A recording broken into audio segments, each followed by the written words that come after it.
हर कोई व्यक्ति कामयाबी की ऊंचाइयों को छूना चाहता है, जो कि बहुत अच्छी इच्छा है। लेकिन ऊंचाइयों को छूने की चाहत में हमें एक चीज़ का ध्यान रखना चाहिए कि कोई भी इमारत की ऊंचाई इस बात पर निर्भर करती है कि उसकी बुनियाद कितनी मजबूत है।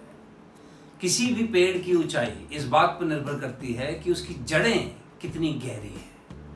और जहाँ जड़ें गहरी नहीं होंगी, बुनियाद मजबूत नहीं होगी, उस पर अगर आपने गलती से ऊंचाई हासिल कर भी ली तो वो ऊंचाई ज़्यादा देर तक बनी नहीं रहेगी। इसलिए हम लोगों को चाहिए कि जब हम कामयाब होना चाहते हैं तो एक चीज़ ज़रूर सीखें और समझें कि नाकामयाबियों को कैसे हैंडल करना है।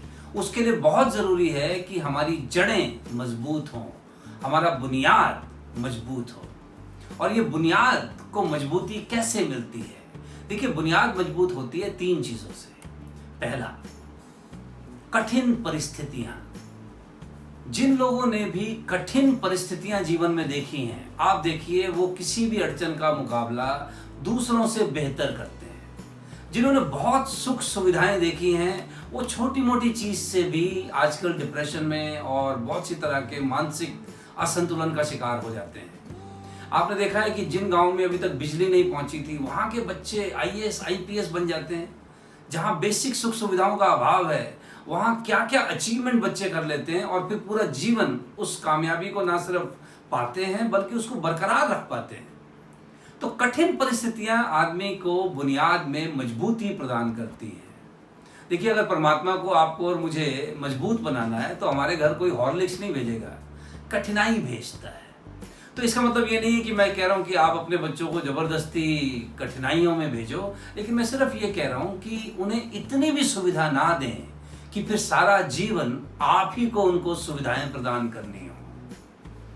मैंने एक बहुत अच्छा कोट सुना, that if you do the right parenting, the parenting will stop at the age of 21।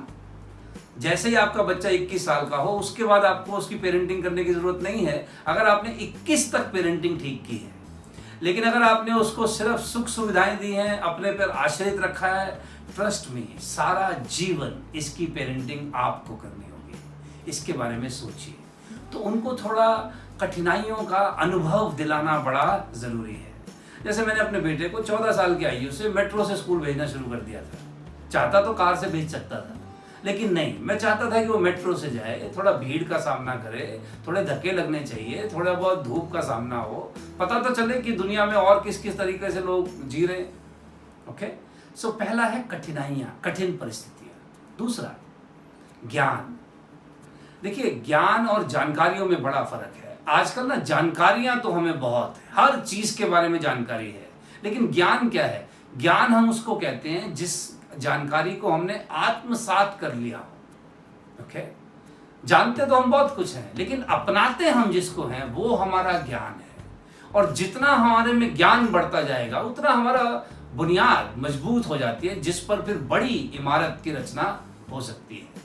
और तीसरी चीज जो बहुत जरूरी है मजबूत इमारत के लिए, वो है भरोसा, फेथ। किस पर भरोसा? पहला तो स्वयं पर भरोसा कि मैं परमात्मा की संतान हूं और मैं जब इस धरती पर आया हूं तो मेरा कोई पर्पस है और मैं सक्षम हूं। अगर कोई दूसरा इंसान कर सकता है तो मैं भी कर सकता हूं।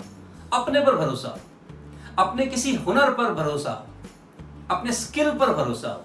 यदि किसी कारण यह भरोसा नहीं है तो किसी व्यक्ति पर भरोसा हो कि अगर मुझे कोई जरूरत पड़ेगी तो ये व्यक्ति मुझे मदद कर सकता है। परिवार पर भरोसा। अच्छा, अगर किसी और पर नहीं है तो आपका अपने अपने धर्म के अनुसार अपने परमात्मा पर भरोसा। देखिए, जिस व्यक्ति के जीवन में फेथ है वो उम्मीद नहीं हारता, और जो उम्मीद नहीं हारता उसके जीवन में कामयाबी के आने के चांसेस बाकियों से ज्यादा है। आप सब लोगों ने एक खिलौना देखा होगा जो बच्चे इस्तेमाल करते हैं, हिट मी। उसको बच्चे बहुत बार गिराते हैं, उसको तरह तरह से फेंकते हैं, लेकिन वो बार बार गिरने के बाद वो खिलौना दोबारा खड़ा हो जाता है। क्यों? क्योंकि उसका जो बेस होता है वो हैवी होता है, हेड जो है वो लाइट होता है। तो इससे भी हम ये सीख सकते हैं कि जिसकी बुनियाद में वजन है और यहाँ जो अपने में ज्यादा मैं मेरा अहंकार में नहीं रहता, वो किसी भी सेटबैक के बाद कम बैक कर सकता है। इसके बारे में सोचिए।